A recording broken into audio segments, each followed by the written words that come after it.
Good morning, everybody. I've had a lot of questions on how we harvest the worms, so I'm going to give you the quick and easy on how a worm harvester works to give you a better idea of what happens. This is the worm harvester. Basically, we take a scoopful of our worm castings out of here and we toss it in this. It has a slide angle, and this is one of the things we adjust to get things working just right as we go along through the day. I'll probably adjust the angle of this thing 2 or 3 times.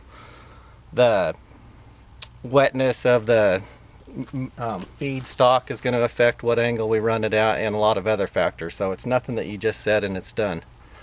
With that said, the worms are going to work their way down into this screen part here. Now in the screen, this is where we're going to lose most of our material in the process. All of the small stuff is going to drop through, including the eggs, it's the really baby worms, so on and so forth. But most of the worms will make it through to this end. This end is the working end right here. This is where all of the separating is done. If you remember when you were a kid and you tried to go down a slide with shorts on, do you remember how you would stick to the slide and you know, you couldn't go anywhere? That's kind of the same theory on how this works here.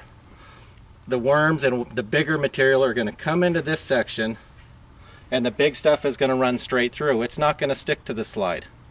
But the worms, when they cross through this, they're going to get that same effect where they get stuck to the slide.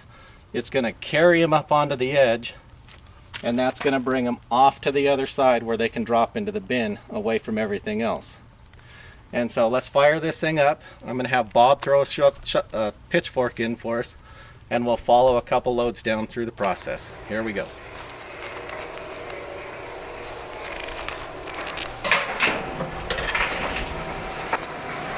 Okay, so here we go. We've thrown another pitchfork of worms in. They're working their way through the screen. All of the small stuff is dropping through. Coming back to the working end. And the big nuggets drop off to the side. And the worms are all riding a little slide up the side and dropping off on the far side.